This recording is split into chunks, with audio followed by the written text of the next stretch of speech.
انت لا تحسد في الناس. واحد ربي كرمه مثلا بالمال، هذا مين جاب؟ هذا غير مسكين نشوفه في فقير، شكون اللي عطاله؟ تو اشرح لك. ربي كرمه بزوجه صالحه وشابه ما شاء الله، الناس وين صاب هذا ما يستاهلهاش، ولاده ناجحين هذو كي داروا قراو، زاد بنا ساكن من جاء بن عمي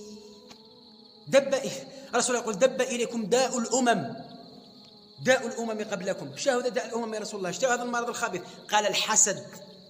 يا ابن عمي انتم لكم تحسدوا في الناس، ربي هو اللي يعطي، سواء المال ولا الجمال ولا البناء ولا القصور ولا الاولاد ناجحين ولا الزوجه الصالحه، يا ربي هو اللي يعطي. لا تحسد في الناس، اشتغل بنفسك. على بالكم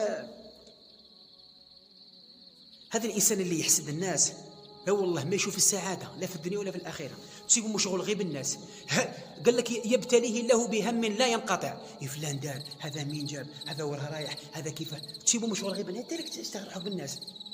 حتى المشركين كانوا وقالوا لولا نزل هذا القرآن على رجل من القريتين عظيم. هذا القرآن ربي عليه ما ينزلوش على واحد منك يعطي، ينزلوا على رسول الله عليه الصلاة والسلام، حسدوه. ربي قال أهم يقسمون رحمة ربك نحن قسمنا بينهم معيشتهم في الحياة الدنيا. ربي هو اللي يتصرف. يا أيها الحاسد لقد أسأت الأدب مع الله. حسدت الناس لأنه هذا الحسد أول معصية وقعت في السماء. الحاسد فيه خصلة إبليسية، يشبه الإبليس أكرمكم الله، لأن ربي لما جمع الملائكة وإذ قلنا للملائكة اسجدوا لآدم فسجد الملائكة كلهم أجمعون. كل الملائكة سجدوا لآدم باستثناء من؟ باستثناء ذلك الحاسد إبليس، قال أنا خير منه. أأسجد لمن خلقت طينا؟ ما نسجد، أنت خير منه.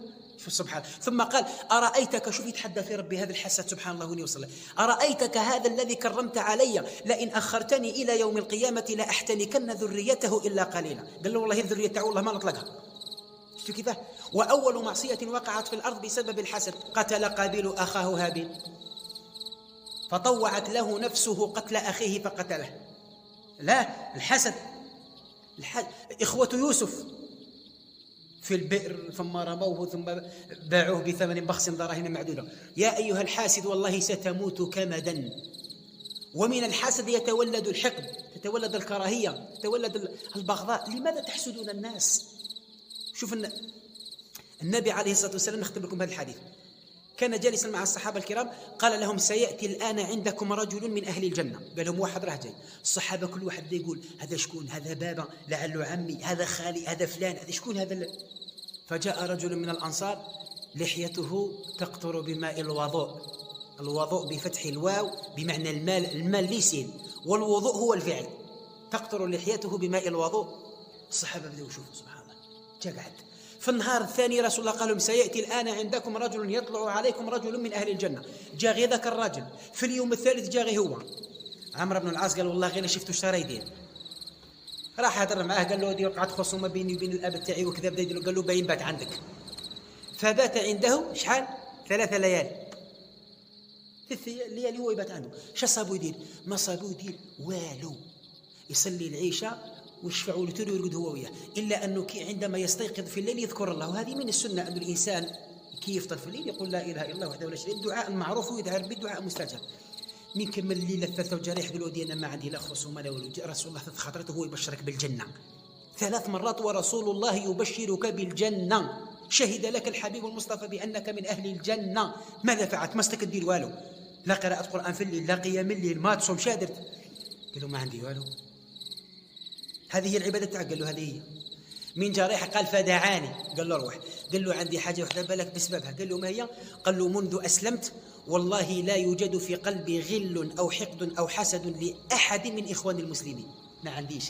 قال له بهذه سبقتنا إلى الجنة وهي التي لا نطيقها. هذه اللي ما نطيقوش عليها. حسد. صلاتك تروح، صيامك يروح، معاملتك تروح، صدقتك تروح يوم تحسد الناس. قال عليه الصلاة والسلام لا تحاسدوا ولا تباغضوا ولا تناجشوا ولا تدابروا وكونوا عباد الله إخوانا. إنسان عجبك عنده معلومات مليحة، يا ربي رزقني كما رزقته. عنده المال، يا ربي اعطيني المال كما اعطيته. اولاده ساجيين ناجحين، يا ربي نجح لي وليداتي كما نجحت لوليداته. هذا معليش. اما انت تتمنى زوال النعمه. وفلان كيف دار هذا، كيف دار هكا، هذاك من راه يجيبها، هذاك غير البارح هو معايا كيف راه. قلت له غير مع الناس، ما يقدر تفكر غير في الناس. مشغول غير بالناس. اشتغل بنفسك، اشتغل بعيوبك، وادعي ربي هو الرزاق، ادعي ربي هو اللي يعطيك. والإنسان اللي يعرف روحه باللي راه محسود على النعمة، لأنه هذا الحاسد قادر يضرك يأذيك. اقرأ المعوذتين: قل أعوذ برب الفلق من شر ما خلق، ومن شر غاسق إذا وقب، ومن شر النفاثات في العقد، ومن شر حاسد إذا حسد.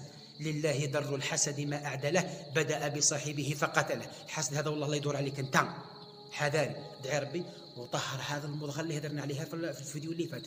هذا المضغة إذا صلحت صلح الجسد كله، وإذا فسدت فسد الجسد كله، ألا وهي القلب. لذلك نقول لكم كلمة ونختم لكم.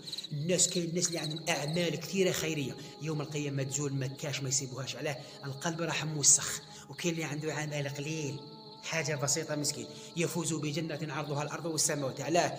المضغة هذه سداج حليب بيضة، ما يكرهش الناس، ما عندوش الغل، ما عندوش الحق، ما عندوش الحزن، ترقب عليها تشوف وجهك في قلبه. هذا هو القلب اللي رانا باغيين. قال الله عز وجل: يوم لا ينفع مال ولا بنون إلا من أتى الله بقلب سليم. يا رب سلم لنا هذا القلب، وأنزع منه الغل والحقد والحسد، واجعله تقيا نقيا طاهرا يا أرحم الراحمين.